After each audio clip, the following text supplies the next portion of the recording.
সম্মানিত বন্ধুগণ, দেখুন, লক্ষ্য করুন, আমি ময়মনসিংহ শহরের প্রধান রাস্তা দিয়ে যাচ্ছিলাম বড় মসজিদের দিকে।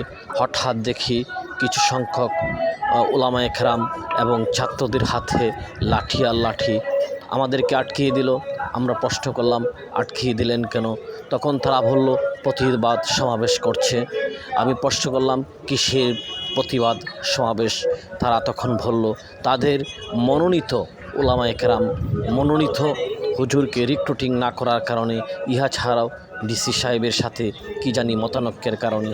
প্রিয় বন্ধুগণ, আমি প্রশ্ন করছি, আপনাদেরকে উদ্দেশ্য করে বলছি, দেখুন, প্রায় 3টি ঘন্টা বাইকের মধ্যে বসে থাকতে হয়েছে, বিকল্প রাস্তা দিয়ে যেতে হচ্ছে।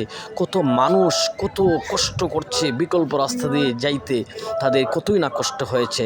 আর তারা বলছে, আর কতকাল আমাদের মতো সাধারণ মানুষ আর কতকাল কষ্ট করবে।